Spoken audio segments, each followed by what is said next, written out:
y esperemos que con su hospitalidad demos aún pasos todavía mayores en un tema que tiene que ver con la paz de Colombia, que en el fondo es también la paz de América Latina y en cierta forma del mundo, porque hacemos parte de este planeta. Y tema que, si lo miro desde la perspectiva de la paz, tiene que ver con este tema que estamos aquí dialogando y discutiendo.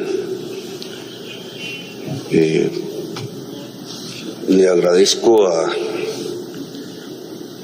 al gobierno mexicano su presencia aquí, a Andrés Manuel López Obrador, a su delegación, a los ministros, ministras de Relaciones Exteriores, embajadores, jefes de misiones diplomáticas acreditadas en Colombia, observadores internacionales y delegaciones de los países que nos acompañan, el gobernador del departamento del Valle encargado, José Fernando Gil, el alcalde de Santiago de Cali, Jorge Iván Ospina, aquí presente, los medios de comunicación nacionales e internacionales. A todos los presentes, han participado 17 países a ese nivel, participantes, y hay 10 países más que han sido observadores de este evento.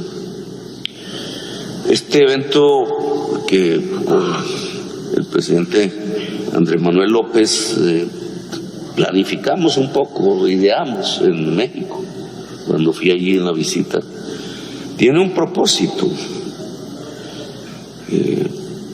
Yo soy un poco más afanado en conseguir los propósitos y estos temas tendrán mucho más largo aliento que incluso nuestra propia existencia.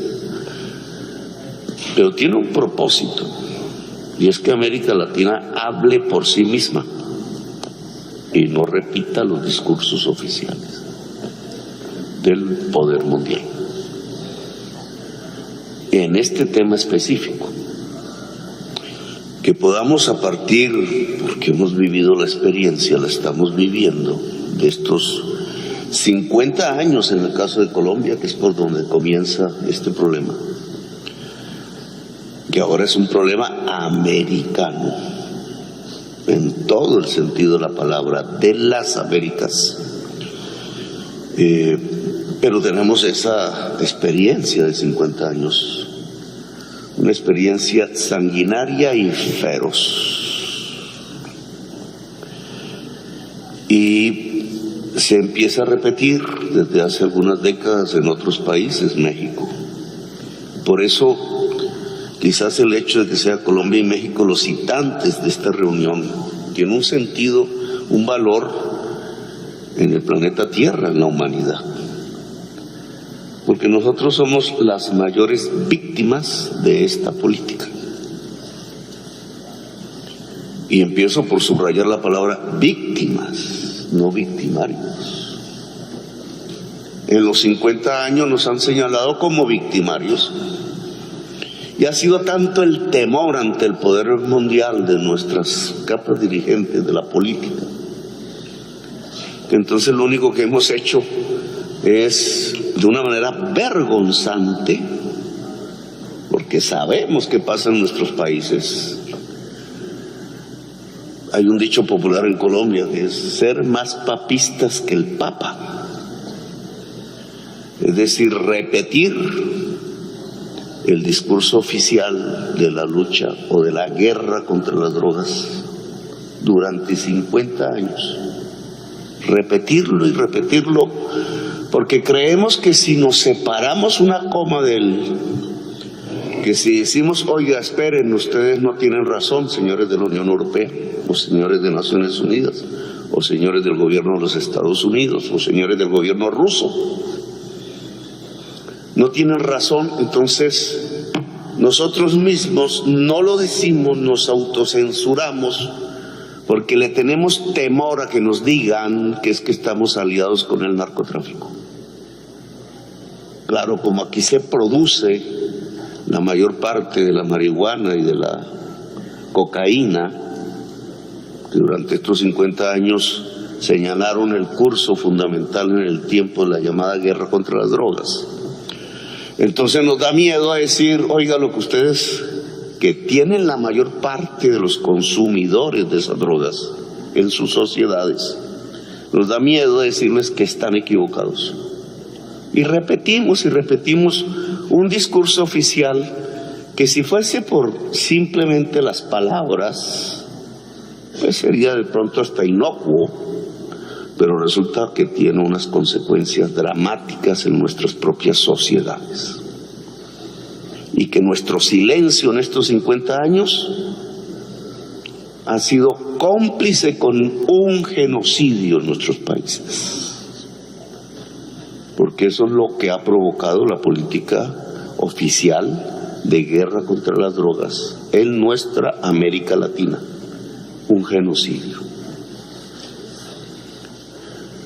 Y nosotros somos dirigentes políticos y sociales, unos de derechas, otros de izquierdas, otros no saben qué son, otros buscando alternativas, otras, y movimientos que nacen en nuestra juventud y dinámicas. ¿Cuál es nuestra responsabilidad alrededor de este tema? Que cada vez más determina los destinos de nuestras sociedades, cada vez más. Antes pensábamos que era un problema de Colombia, nosotros encerrados, inundados de nuestra propia sangre, solos. Pero hoy no es así. Hoy precisamente la dinámica de la política llamada guerra contra las drogas, hecha en Estados Unidos hace 50 años, trasladada a la Unión Europea y por ahí a las Naciones Unidas, ha hecho víctima a todas las sociedades latinoamericanas de sus consecuencias, las mismas que había en Colombia, pero trasladadas ahora a Chile, a Argentina, a Uruguay, a Paraguay, a Brasil, a México, a Centroamérica toda, a Venezuela, a las islas del Caribe. Hay un país ya destruido hoy. No fue Colombia que resistió, es Haití. Es destruido por este tipo de política, todo. Su Estado fallido, su sociedad inmersa en la autodestrucción. La sociedad que le gritó a todos nuestros países hace 2 siglos la palabra libertad. Qué paradoja, como si cerráramos el círculo. Allí donde por primera vez se habló de república, de libertad, de democracia, es donde está hoy, al final de esos 2 siglos de vida republicana de nuestra Latinoamérica, el final del ciclo, la autodestrucción. Eso no es una coincidencia, eso llama a una reflexión y a unas posiciones que tenemos que tomar sin miedo y sin temor. La política llamada guerra contra las drogas ha fracasado. No sirve. Si la continuamos, no vamos sino a sumar otro 1.000.000 de muertos en América Latina. Y vamos a tener más estados fallidos y vamos a tener quizás la muerte de la democracia en nuestro continente. Quizás. Y voy a tratar de explicarme. Porque es el inicio, yo sé, de un debate entre nosotros, pero que tiene que ser entre nosotros. Por eso queremos una conferencia de presidentes de América Latina para continuar esta discusión en sus tonalidades. Unas nosotros le llamamos godas, conservadoras, fundamentalistas, extremistas, otras científicas, otras progresistas, que ojalá se junten a las visiones científicas que deben ser los verdaderos faros de las decisiones de la política. Es la ciencia la que nos tiene que guiar. En esto no hay puntos finales, este es un debate, un proceso, unas experiencias en camino, pero hay que admitir las equivocaciones, si no, no salimos de la trampa, porque es una trampa. Veamos, yo soy economista, soy hombre de izquierda, fui insurgente, peleé en estas montañas. Progresista es mi electorado, no es la inmensa mayoría de la sociedad colombiana, es la mitad de la sociedad colombiana. Nunca una persona como yo había podido ganar las elecciones en este país. Este país es relativamente conservador. Pero me atrevo, aprovechando este espacio de la historia, en que tengo oportunidad de decir lo que pienso sobre esta materia. Soy economista y quisiera abordarlo un poco desde la profesión y desde el ABC que todo muchacho, muchacha que entra a estudiar economía aprende en el primer semestre, lo básico.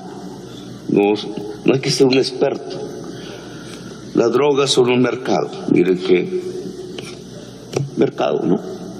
Todos lo aceptamos aquí, es un mercado. Un mercado tiene una oferta y tiene una demanda. Dice el ABC de la economía que esa interacción genera algo que se llama el precio.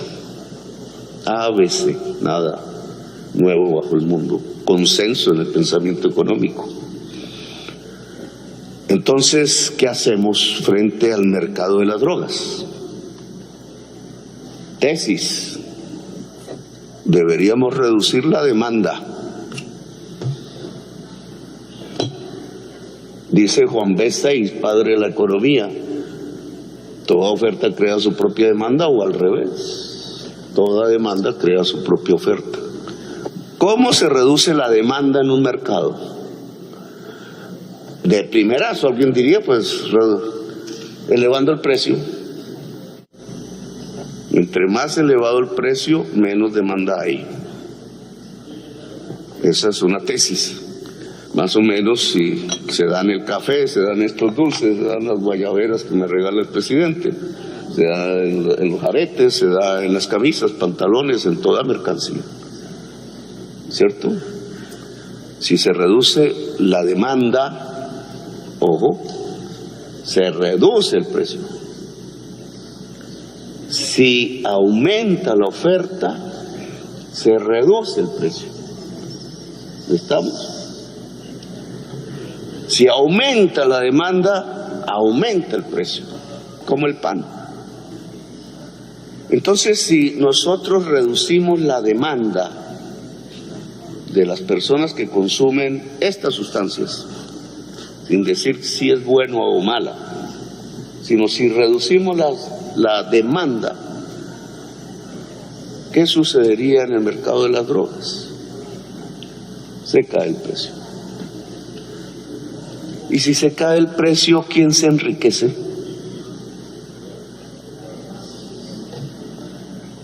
Quizás nadie, incluso todos quebrarían del lado de la oferta. Se acaba el narcotráfico, amigos y amigas. Para acabar el narcotráfico hay que reducir la demanda. Ahora, la demanda se reduce en el caso de las drogas a partir del precio. ¿Es el precio la variable que mueve el consumo de las drogas? De tal manera que si yo elevo sustancialmente el precio, ¿se acabaría la demanda? ¿O al revés? No. La demanda por drogas depende no del precio, depende de unos factores, y ahí el problema. Según la ciencia, de gentes que se vuelven adictas sin saber, incluso todavía no se sabe por qué una persona se vuelve adicta al alcohol y otra consumiendo el mismo alcohol no, o al café que tiene cafeína. No, hay adicciones que habría que desde la ciencia mitigar. Tesis discutidas en la Bogotá humana: las adicciones crecen porque hay falta de afectos en la sociedad, es decir, de amor. ¿Cuál es el antídoto contra el consumo de drogas? El amor. Mire qué diferente el discurso oficial al que estamos pronunciando. Sociedades que se van quedando sin amor, que van rompiendo las comunidades porque hay que competir, y entonces el hombre del éxito y la mujer del éxito, y lo que ven por los comerciales. ¿Cómo es un hombre de éxito, Álvaro? Más o menos así como Álvaro. cómo es una mujer de éxito, cómo le venden a uno eso en la cabeza, en la educación que hacen los medios de comunicación y la publicidad y el mercado alrededor del éxito de una persona. Se van rompiendo las familias, va siendo la soledad. La soledad aparece como el factor de mayor producción de consumo de drogas. Las sociedades con más soledad son más consumidoras. ¿Es la mexicana la más consumidora? ¿Es la colombiana? Pues no es irnos arriba a una calle y los muchachos y las muchachas se están mirando entre sí. Vayan a una calle en Bruselas o en Nueva York. ¿Y qué encuentran? La experiencia de andar en una calle bogotana o caleña o una calle norteamericana o Norteamérica de los Estados Unidos es totalmente diferente.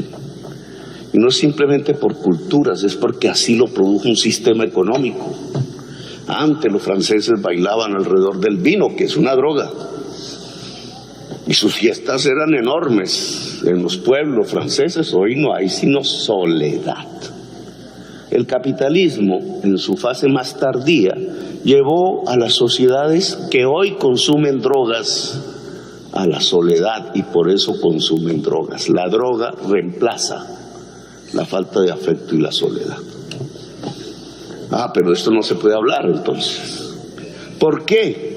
Porque la política oficial no está en este mercado en recortar la demanda. Esta es en recortar la oferta y a la fuerza. La demanda no está aquí en la política oficial. Y miren las cosas que se van produciendo en estos discursos que se vuelven como verdad cierta y que son simple hipocresía.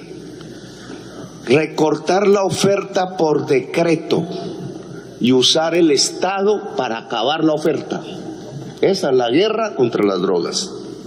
¿Sí o no? Y no nos enseñaron los mismos Estados Unidos la misma experiencia histórica y lo que hoy es Rusia, que el Estado no puede acabar el mercado. Si yo escucho a la derecha, no me está diciendo exactamente eso, que qué equivocación de los bolcheviques, de los socialistas, de los comunistas, ahora dicen de los terroristas, de pretender que desde el Estado y por decreto se podía acabar el mercado, que fue lo que pretendió el socialismo soviético, ¿o no? Pues fracasó el socialismo soviético. Fracasó. Ese mundo no era cierto. No se puede acabar el mercado por decreto.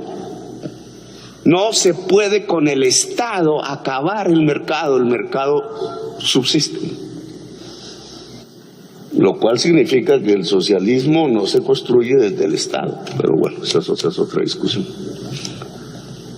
Si esa es la experiencia histórica que hemos vivido en el siglo XX, si la ilusión del socialismo soviético desapareció en el 89 y nos convencimos nosotros y todos que el Estado no puede acabar el mercado, ¿cómo es que aquí en esta política de guerra contra la droga nos dicen que el Estado puede acabar el mercado?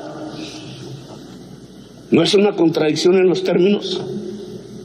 Oiga, si la Unión Soviética se acabó, ahora nosotros pretendemos que el Estado acabe la oferta por decreto, usando los fusiles, los militares, las naves. Nos invitan a una conferencia en la Unión Europea de ministros de defensa. ¿No debería ser más bien de ministros de salud pública, me pregunto yo? ¿O es que el fentanilo lo van a acabar con fusiles? Apenas entre el fentanilo a la Unión Europea se produce exactamente lo mismo que en los Estados Unidos. 100,000 muertos jóvenes al año, 2 veces la guerra de Vietnam. La cocaína en Estados Unidos mataba 4,000 al año. Y la marihuana, ninguno. Y ahora son 100,000. Con fusiles, con calabozos, con cárceles privadas, metiendo otros 10 millones de norteamericanos a la cárcel. ¿Así se va a acabar? Pues esta guerra, pensada así, contra toda evidencia, ha fracasado. Ha fracasado. Si yo digo esto en una prensa, un medio de comunicación, siempre alguien me va a decir, oiga, ¿y qué usted está pensando? Que entonces toda la juventud se vuelva drogadicta. Usted está pensando, usted es un aliado de los narcotraficantes, ya me lo dicen. No, porque cada dólar que se invierte en recortar la demanda ayuda a la familia a que no se produzca la adicción. Cada dólar que vaya al hospital público, al médico, a la salud mental, a psicólogos, a psicólogas, a jugar en los jardines infantiles, a crear amor, ayuda a reducir la demanda por drogas.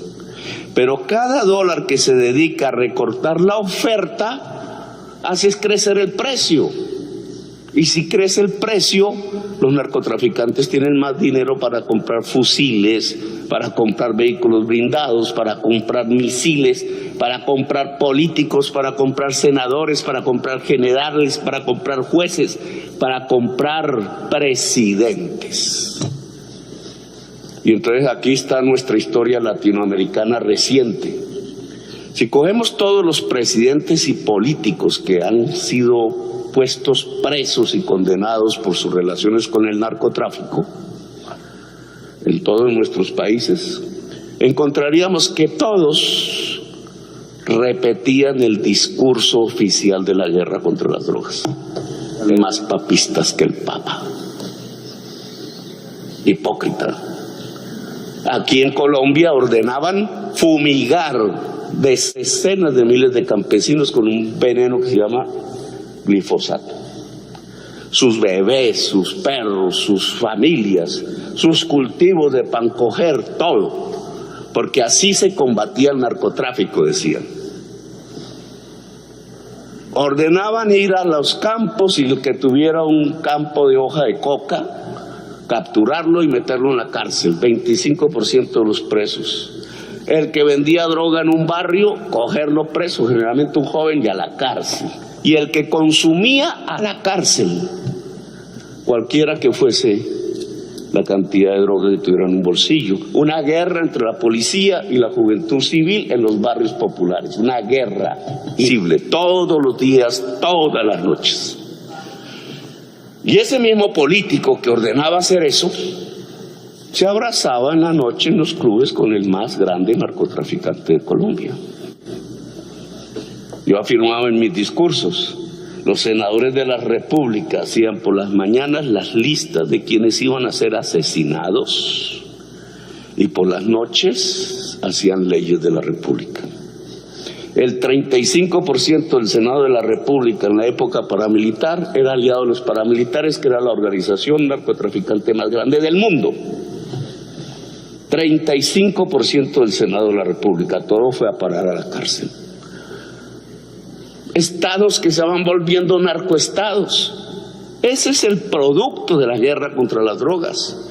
Claro, en Viena, en las convenciones, hablando con los norteamericanos, en Washington o allá en Bruselas, todos son antinarcotraficantes. Saludan al jefe de la política antidrogas de los Estados Unidos por la mañana, cogen el avión y después se abrazaban con Pablo Escobar en las noches con las niñas. Hipocresía. El efecto no es simplemente ese, la hipocresía de una política. El efecto es que murieron 1 millón de latinoamericanos en estos 50 años. 1 millón. Y allá en Estados Unidos cogieron 10 millones a las cárceles de negros y latinos, la mayoría. Y nuestros estados hoy tienen regiones, subregiones bajo control mafioso, no bajo control de la democracia, incluido Haití, que está todo ya bajo ese control. Y hemos tenido presidentes que son narcotraficantes, y políticos y dirigentes en todas las vertientes de la ideología.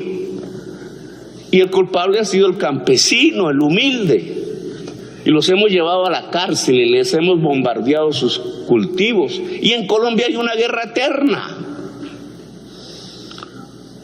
que se extiende, no que se quita de Colombia, sino que empieza a aparecer en sus formas, o que es el Comando Rojo en Brasil, o el Jalisco, y el Sinaloa, y no sé qué vainas. Ejércitos privados cada vez más fuertes con capacidad de derrotar o comprar estados. Y esa se ha vuelto América Latina, el país de los poetas y los escritores y de la belleza, como digo yo. Los países de la belleza se han vuelto eso. Ese es el resultado de una política desastrosa y equivocada, a la cual hay que ponerle punto final. Y es América Latina la que tiene que hablar y decidir, porque es la víctima. La víctima, no la victimaria. Y están engañados los de la Unión Europea y están engañados los centros de poder mundial, porque están escapándose de una discusión en donde el culpable es el campesino andino o de la selva amazónica, y no se cuestionan por qué en su sociedad tantos jóvenes consumen solitariamente drogas hasta matarse. Ese es el problema central. Como esa discusión lleva a un cuestionamiento del estilo de la sociedad, entonces América Latina tiene que ser la culpable porque no quieren asumir esa discusión. Miren, la guerra contra las drogas comenzó con la marihuana. Nixon y el movimiento hippie que le llenaba el mall de millones de jóvenes peleando contra la guerra en Vietnam. ¿Fue así o no fue así? Los hippies consumían marihuana y LSD. Ni el LSD mata ni la marihuana mata, pero ahí decretó la guerra porque no quería que la juventud norteamericana atacara la guerra en Vietnam. Y resulta que se producía marihuana en Colombia, en la Sierra Nevada de Santa Marta. Esa decisión de Nixon creó la mafia colombiana. Una por ahí que había en la selva, en la Sierra Nevada de Santa Marta. Ahora, hace 50 años tenemos mafias cada vez más poderosas, multinacionales, ya no son colombianas, ya no son mexicanas, son americanas, por la marihuana. ¿Cuánta gente mataron en Colombia por la marihuana? ¿Cuánta gente colombiana fue encarcelada por la marihuana? Y no acaba la Convención de Viena de decir que la marihuana es una medicina. Entonces, ¿quién nos devuelve los muertos? ¿Quién nos devuelve el dolor de las familias? ¿Quién nos devuelve al estado en que Colombia no tenía mafias? ¿Quién? O sea, nos mataron gente porque sí, por dominar, porque un señor regodo como Nixon se le ocurrió que los hippies eran su enemigo y entonces tenían que volver la marihuana un delito. Y se tiraron a Colombia, se tiraron nuestro país, lo dañaron de esa manera, y todavía bajo ese precepto mantienen esta política que llaman guerra contra las drogas para que muera 1 millón de latinoamericanos más. Ya en perspectiva, en 50 años, el fentanilo les mataría 5 millones de norteamericanos. Y había otro 1 millón de muertos latinoamericanos. ¿Y cuántos millones presos? Fracasaron. Eso no sirve. Así no es. No se puede recortar la oferta. Corrompemos al ejército, a la policía, al Estado. Corrompemos la democracia, la matamos. Tenemos que proteger a los consumidores. Tenemos que construir unos entornos alrededor de los consumidores que no son nada más especial, tecnológicamente hablando, que amor. Allá en Estados Unidos tienen que construir más amor. En Europa, menos carros, más amor. Menos lujos, más amor. Menos calles de moda, más amor. Y verán cómo se reduce la demanda. Y lo mismo nosotros, los latinoamericanos. Puede haber las toneladas de fentanilo que haya, con capacidad de matar medio país, porque solo se necesita la punta de este lápiz para echarla en este café y la persona tiene una altísima probabilidad de quedar adicta porque es 50 veces más poderosa que la heroína y mata. Le pasa a los Estados Unidos. Pueden producir toneladas así en un día y tendríamos una pandemia peor que el COVID, peor que todo. ¿Cómo nos defendemos de eso? Eso no se produce en los campos, no se produce en América Latina, no lo producen campesinos, no es una planta, es simplemente una fabriquita que combina unos químicos. ¿Cómo van a combatir eso? Eso se combate con amor, señores. Fentanilo se vuelve nada, un polvo de color por ahí, no sé qué color tendrá. Nada, no sirve, no se vuelve mercancía si no hay quien la consuma. Y para que no haya quien la consuma, la sociedad tiene que ser solidaria, calurosa, amorosa. Eso no lo produce el capitalismo, pues cámbienlo. Si quieren realmente la vida, o regulen ese capitalismo para que haya espacios de amor y solidaridad en la sociedad. Pero no nos vengan a echar aquí la culpa y a producirnos otro millón de muertos y acabar con América Latina, que además ya ni producimos el tal fentanilo. Esto va a cambiar y bastante. Los laboratorios de cocaína van a estar en España y en Bruselas, allá donde está la Unión Europea, allá hay laboratorios de cocaína, junto al Parlamento Europeo, en los grandes puertos europeos. Laboratorios de cocaína, no están aquí en Cali, se los están llevando, porque allá necesitan pureza para competir con el fentanilo. Se acabó, señores. Entonces, lo que yo le propongo, que me extiendo mucho, que ese es mi problema. Adelante. Lo que yo le propongo a los expertos, las expertas que han venido aquí, delegaciones participantes de América Latina y observadores de fuera, es que reunamos los presidentes, demos un paso más. Lo que yo propongo es tener una voz diferente y unificada, que defienda nuestras sociedades, nuestro futuro y nuestra historia, y dejar de repetir un discurso fallido que ya fracasó. Sin vergüenza, sin vergüenza. Es lo que significa la palabra. ¿Por qué? Porque no tenemos nada que ocultar.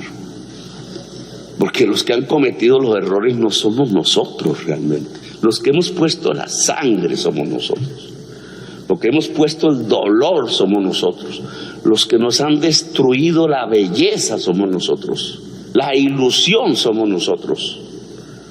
Allá también hace 50 años, como en una paradoja, allá en La Moneda mataron a un presidente porque tenía una ilusión y hizo ilusionar a su pueblo con la justicia social. Ahí acabaron un camino que hasta ahora retomamos.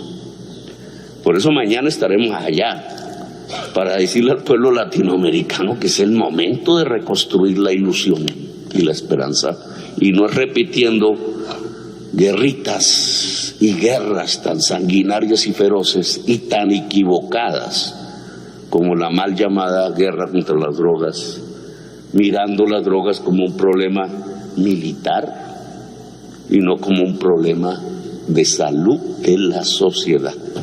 Gracias, muy amable.